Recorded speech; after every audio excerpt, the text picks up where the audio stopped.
The frame was glossy, gold-trimmed, and hung exactly where it always did, above the fireplace in my parents' living room. Except now, there was a jagged blank space where my face used to be. They hadn't replaced the photo. They had cropped me out. Not just blurred. Not tucked behind someone's shoulder. They'd taken scissors, cut around my head, and sealed it back inside the same frame like nothing ever happened. Behind me, laughter rose from the kitchen. My sister's voice, my father's low chuckle, the clink of wine glasses. I stood there frozen, staring at that empty space, heart thudding. I slipped my hand into my coat pocket, feeling the edge of the envelope. My name is Lena Hart. I'm 31. I live in a small second-floor apartment in Raleigh, North Carolina. The kind where you can hear your neighbor's dog scratching at the wall and smell someone else's burnt toast through the vents. I work as a grant coordinator for a local nonprofit. It's not flashy, but I like it. We help fund housing for single mothers, elderly tenants, veterans. Real people. It's the kind of work that means something, even if no one claps for you. Most mornings start the same: black coffee, no sugar, a walk around the block with my headphones in. I like silence more than I used to. I used to crave noise, music, people. But these days, quiet feels like control. I keep my apartment clean, not spotless, but peaceful. A candle burning on the table. A framed photo of me and my grandfather on the windowsill. It's from when I was 13, the summer we built the backyard deck together. He's got his old Marine cap on, and I've got sawdust in my hair. We were both smiling so hard our cheeks were puffed out. He died 6 years ago. Heart attack. I was living out of my car when it happened, jobless, sick, and not speaking to my family. No one called to tell me. I found out 2 weeks later from a neighbor who spotted the obituary. My name wasn't even in it. I tried to call my parents after that. My mother said, "It was a small service. We didn't think you'd want to come." My father never picked up. I hadn't been back to that house since. But this year, my sister Caroline called. She called out of the blue in November, chirping like we hadn't spent the last decade pretending each other didn't exist. "Come for Christmas," she said. "Dad's health isn't great. And well, it's time, you know." I didn't answer right away. Truth is, I had no interest in playing the prodigal daughter. I knew how it would go: polite smiles, cold silences, maybe a guilt trip served with cranberry sauce. But then she added, "I think there's something you should see about Grandpa's will." That changed everything. My grandfather, Robert Hart, had always treated me like I mattered. When I got my first job at 16, he gave me a toolbox instead of jewelry. When I dropped out of college during a breakdown, he was the only one who didn't say, "I told you so." And when I was sick living out of my car, he tried to send me money. My parents intercepted it. They told him I didn't want his help. They told me he hadn't offered. But the last letter he ever wrote to me, dated 3 months before he died, was proof enough. It was short but clear. "You were always mine, Lena. I left you something. Don't let them lie to you." I'd kept that letter folded in the back of my kitchen drawer for years, right under my copy of the lease. Then this past spring, while working with a lawyer on a funding case, I finally had the courage to ask about it. It took months of digging, cross-referencing names and signatures, but the truth came out. My grandfather had left his rental property, a fully paid-off duplex downtown, to me, not to my parents. I had the original will now, signed, witnessed, stamped, and a quiet fire had started to burn in my chest. So yes, I accepted Caroline's invitation. I packed a small suitcase, wrapped a cheap scarf around my neck, and tucked the envelope into my coat pocket. The drive to our childhood home took 5 hours. I rehearsed nothing. I expected nothing. But I wasn't ready for what I saw when I walked through the door. The walls looked the same pale yellow, same family photos. But there above the fireplace, our old family portrait, taken the summer before Grandpa died. Except my face was gone, neatly cut, like I had never existed. "Lena," my mother called from the kitchen, her tone syrupy sweet. "We didn't hear you come in." I swallowed down the knot in my throat and stepped further inside. Caroline walked out holding a glass of red wine. She looked glossy as ever. High heels, perfect hair, a gold bracelet glinting on her wrist. "Wow," she said. "You look different." "Yeah," I said. So do you. We hugged like strangers do. Arms around shoulders, bodies slightly stiff. Dad didn't get up from his recliner. He just waved vaguely and said, "Hey kiddo." Like I'd been out getting the mail for 10 years. That night, we had dinner around the long oak table. Turkey, candied yams, the usual spread. No one asked where I'd been living. No one asked about work or life or love. Instead, they talked about Caroline's promotion, her boyfriend's investment firm, the vacation they were planning to St. Bart's. They gave me a sweater, 2 sizes too small, tag still on. I smiled and said thank you. But every time I looked up, my eyes drifted back to the fireplace. That empty space in the portrait. That jagged edge where my face had been. I hadn't come for war. But I wasn't going to leave without the truth. I wasn't always the ghost in the family photo. There was a time, brief, blurry, when I was just the younger sister. Quiet, bookish, happiest with a flashlight under the covers and a notebook full of ideas. My parents used to pat my head and call me, our little thinker. But then came Caroline. Caroline, older by 3 years, louder by 10. She sparkled. Dance recitals, honor roll, boys calling the house asking for her. She had the kind of confidence that fills a room and makes adults chuckle. She's going places. I didn't mind at first. Every family has a star. But slowly, the house began tilting around her. Her trophies went on the mantle. Her bad days became everyone's emergency. Her mistakes were growing pains. Mine were attitude problems. I remember my 12th birthday. I'd asked for a journal and a set of watercolors. My mom forgot. Said she was swamped with Caroline's driving test. Handed me a gift bag with hotel shampoo and said, "It's the thought that counts." That night, Grandpa showed up late. He brought me a spiral-bound sketchbook, still warm from the store, and a bag of grapes. He knew I loved grapes more than cake. We sat on the porch and he asked me what I wanted to be when I grew up. Safe, I said. I didn't know why I used that word. But he didn't laugh. He nodded and said, "Then don't ever let anyone write your story for you." The older I got, the more I saw the lines drawn in our home. Caroline got the master bedroom when she turned 16. I got the attic, with one vent, no door, and a leak above the bed. When I got the flu senior year and missed prom, no one noticed. When Caroline missed curfew by 3 hours, Mom stayed up crying in worry. By college, I had 2 jobs and a scholarship. Caroline had a new car, a credit card, and her tuition paid in full. When I called home one night, broken in tears after a hospital visit, my mother sighed and said, "Can't you be a little stronger, Lena? We've got enough on our plate with your sister's wedding." But the worst came after Grandpa died. They didn't tell me he was gone. They buried him without me. When I asked why, my father said, "It was sudden.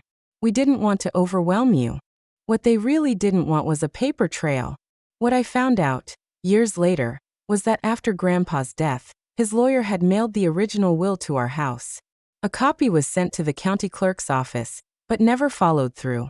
That original will stated, in black ink, that the rental property downtown, the one Grandpa had maintained with his own hands, was left solely to me. Not split.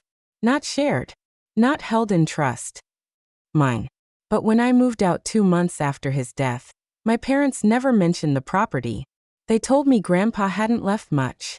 That the house went into their name because it was simpler. That I wasn't responsible enough to handle property taxes, maintenance, tenants. Meanwhile, Caroline moved into the duplex for 3 years after her divorce. She rented out the other unit. My father collected the checks. They told everyone I didn't care about the family's legacy. They told me to grow up and stop asking questions. The betrayal didn't come all at once. It was slow. A steady, invisible theft of dignity. When I finally got a lawyer involved last year, it felt like uncovering a crime scene in a house I'd already moved out of. We found the will, still legally binding. We found emails between my father and the family attorney, asking, "How do we make this disappear?" We found rental income logs going back 6 years, money they never even mentioned to me. I wasn't angry. Not yet. I was quiet. Like someone watching a tide come in, knowing it's about to wash away the whole shoreline. Back at the Christmas dinner table, none of them knew I had the truth in my coat pocket. Not just the will, but every printed document, transaction receipt, and timeline. I watched them laugh over Caroline's boyfriend's new tech startup. I watched my dad sip wine and mumble about poor health and rising taxes. I watched my mother refill her glass and tell a joke about those people who always play the victim. And I thought, they have no idea they're living on borrowed time. That night, I sat up in the guest room, scrolling through old voicemails. I found one from my grandfather, dated a month before he died. His voice was rough, like he was out of breath. "Hey Lena, I know they're telling you things. I just hope you remember who you are and what you deserve. I left you something. I hope you find it before they bury it for good." I hit play 5 times. Then I cried. Not because I was hurt, but because I'd finally stopped trying to explain myself to people who never saw me. By morning, the house was quiet. Snow tapped against the windows. I made coffee and stood under the family portrait again, the one with my face cut out. Then I reached into my coat and pulled out the envelope. Inside was the will, a copy for each of them. I laid it on the table beside the eggnog and fruitcake. No dramatic speech. No accusations. Just one sentence, calm and final. This belonged to me the whole time. I'm taking it back. I didn't wait for everyone to be seated. By the time they wandered in, still chewing pastries and fixing their sweaters, the envelope was already on the table, crisp, ivory, addressed in my own handwriting. To the people who always claimed to love me. My father raised an eyebrow. My mother stared at it like it was a bill. Caroline reached for it first, laughing. "What's this? A poem?" I shook my head. "You might want to sit down before you open it." My mother scoffed. "Lena, please. Don't make this another one of your moments. We're trying to have a nice morning." My voice didn't rise. "You had your moment. For years. I'm just taking mine now." They opened the envelope together. 3 copies of the will slid out. Legal. Dated. Notarized. My grandfather's unmistakable signature in blue ink at the bottom of each page. Silence. Then paper rustling. Then the tightening of my father's jaw. Caroline blinked fast, scanning the first page. "What is this?" "You know what it is," I said. "You all do." The air changed. The kind of shift you feel in a courtroom right before the verdict. My father cleared his throat, already in damage control mode. "Lena, this isn't the final version. Your grandfather changed his mind. We never saw this." I let out a breath. Not laughter. Something heavier. "That's funny. Because your email to the attorney from March 2019 says otherwise.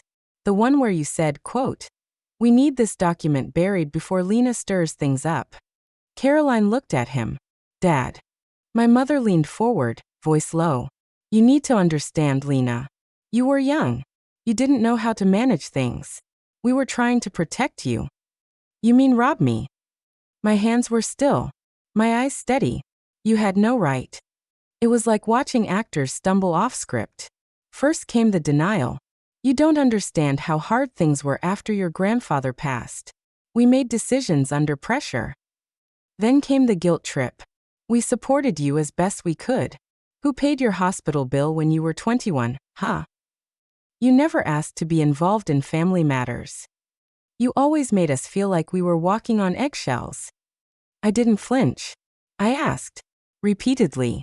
And I was always told to shut up, smile, and be grateful that I got crumbs. You think I didn't notice how Caroline got the new car and I got, we'll see? How she got her wedding in Tuscany and I got a card with no signature. How she moved into my inheritance and charged rent like it was hers. Caroline finally. "I didn't know. I swear. They told me the house was theirs. I never saw any will." "I believe you," I said softly. "This isn't about you. This is about them." My mother stood suddenly furious. "You came here just to humiliate us? After everything we've done for you?" I stood too. Calm. "I came here to reclaim what was already mine. And I have." From my coat pocket, I took out another envelope. This one held the court notice. Filed. Effective January 4th. Full transfer of the property back into my name. The rent from the last 7 years? That's being handled by legal. I'm not taking you to court, but I am recovering what I can. My father's face turned red. You ungrateful little. No, I cut in. Voice like a scalpel. You don't get to call me that anymore. I turned to Caroline, who sat frozen. I'm sorry you're caught in this, but I'm done performing the role of the forgotten daughter. Then I faced them all. You cut me out of the photo. You erased me from memories. You made me feel invisible in the one place a child should feel seen. And you thought you'd get away with stealing my future, too. No one moved. Even the wind outside had gone still. I picked up my bag and coat. Before I walked out, I paused by the fireplace, looked at the photo again. Still cropped. Still glossy. You know, I said, turning to them one last time. I'm glad you cut me out. It helped me see what life looks like without you in it. And then I left. Outside, the snow had stopped. I didn't cry. I didn't shake. I didn't feel powerful. I felt released. Like walking out of a fog I didn't even know I'd lived in. I drove straight to the house, the one my grandfather had left me. The tenants were still inside, unaware of the storm that had passed in the family that falsely claimed it as theirs. But now it was mine again. And I would never let anyone take my name off the deed, or the photo, ever again. The days that followed were strangely quiet. No dramatic fallout. No news crews. No distant relative calling to say, I heard what happened. Just silence. The kind that comes after a long, exhausting storm. I didn't rush to move into the house. For now, it remained rented out. Steady income, clean lease, no more drama. I didn't need to prove I'd won. I already had what I needed. The truth and peace. 3 days later, a message popped up on my phone. Mom, we shouldn't have handled things that way. You know we love you, right? Then another. Dad, you blindsided us. But maybe we deserved it. If you ever want to talk. And finally, from Caroline, I had no idea. I feel sick about it. I'm sorry, Lena. I don't know what else to say. I read each message slowly. I didn't reply. Not out of spite. Not out of ego. But because I no longer owed them a seat in the room where I was finally at peace. On the 6th day, a letter came by mail. Cream envelope. Handwritten address. No stamp. Someone had dropped it off. I knew the handwriting. Inside was a long apology from my mother. The kind that mentions memories instead of accountability. The kind that says we didn't mean to hurt you, without admitting they did. At the end, she'd included an old photo, me as a baby in her arms, both of us smiling. On the back, she'd scribbled, we always loved you. Maybe we just didn't know how to show it. I stared at it for a long time. Then I placed the photo in a drawer. Not the trash. Not the wall. Just away. Because some things don't need to be displayed to be remembered. And some people don't need to be hated to be kept at a distance. Weeks passed. Then months. My world didn't shatter without them. In fact, it grew quieter. Cleaner. Real. I started baking again. Took weekend road trips. Started therapy. Not because I was broken, but because I wanted to stay whole. I told the truth in that room. To myself. That I had spent most of my life trying to earn a kind of love that only existed when I was silent, small, or convenient. That their betrayal wasn't about the money. It was about what it proved. They never saw me as someone who deserved more than the bare minimum. And now? I no longer begged to be seen. I had made myself visible, to me. Caroline eventually wrote again. A longer message. She told me she was moving out of the house voluntarily, returning the keys without a fight. It's yours, Lena. I hope one day we can meet again, not as sisters competing for scraps, but as women who understand each other better. I didn't respond, but I smiled. Maybe in time I'd write back. But for now, silence was enough. Last week, I printed a new family portrait. Just me, standing in front of the ocean, hair blown back, eyes clear, wearing no mask. I placed it above the fireplace in my own home. Right where the old one used to be. Uncropped. Uncut. Unapologetic. Because this is what healing looks like. Not a grand victory. Not fireworks. Just walking away from a house that forgot you. And building a new one. Brick by brick. Where you remember yourself. The winter morning was silent. The sky pale and cold. And I stood outside the small park near my apartment. The air smelled faintly of damp earth and old leaves, a quiet reminder that seasons change, whether we want them to or not. In my hands, I held the last Christmas card from my sister, the one I never opened. I had no interest in replying to their half-hearted apologies, no desire to explain myself again. The envelope I gave my parents weeks ago had spoken more than any words could. As I watched the bare branches sway gently in the wind, I felt something settle inside me. Not relief or triumph exactly, but a deep peace. Like finally stepping into a room where you always belonged, but had been kept out of. I thought about that family portrait, the one with my face cropped out. It had haunted me, a silent accusation of who I was supposed to be, invisible. But now, I wasn't just a missing piece in someone else's picture. I was my own whole story, drawn on my own terms. The cold bit at my cheeks, and I smiled softly. The past wouldn't vanish, nor the scars. But I had reclaimed my place, not through anger, but through truth. And sometimes, that was the strongest kind of justice. I folded the card and let it drift into the wind. It disappeared between the branches, just like the old family ties I'd left behind. For the first time in years, I breathed freely.